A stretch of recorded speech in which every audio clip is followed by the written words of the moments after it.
যতটুকু অপচয় আপনি করবেন, আপনার জীবনে এমন পরিস্থিতি অবশ্যই আসবে যে যতটুকু অপচয় করেছেন ততটুকুর জন্য আপনাকে ক্রাইসিসে পড়তে হবে। আমরা যে পরিমাণ পানি অপচয় করি এই আধুনিক এই পৃথিবীতে, আমরা অনেক ক্ষেত্রে খুব ভালো মানুষ, আমরা মাশাআল্লাহ একটা পাখির কষ্ট সহ্য করি না, অনেক মানবিক। কিন্তু আল্লাহর এই সৃষ্টি পানি যে পরিমাণ নষ্ট করি আমরা, অজুতে যে পরিমাণ পানির টেপে আপনি খরচ করেন, একটা বালতিতে ধরে রেখে দেখেন যে ওইটা দিয়ে কয়েকজনের গোসল হয়ে যাবে। নবী করিম সাল্লাল্লাহু আলাইহি সাল্লাম সমুদ্রেও যদি কেউ অজু করে তাকেও পানি অপচয় করতে নিষেধ করেছেন। চিন্তা করতে পারেন আপনি, সমুদ্র যেখানে পানির জগৎ, সেখানেও অজু করতে গিয়ে অপ্রয়োজনে অতিরিক্ত পানি ব্যবহার করতে নিষেধ করেছেন।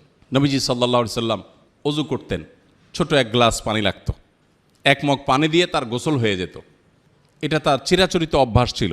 এই জন্য শুধুমাত্র যুদ্ধ পরিস্থিতিতে না, আসুন আমরা নিয়ত করি বিদ্যুৎ হোক জ্বালানি হোক এগুলো ব্যবহারে আমরা সাশ্রয়ী হব, আমরা সংযমী হব, অপচয় করব না, অপব্যয় করব না, চেষ্টা করব তো ইনশাআল্লাহ।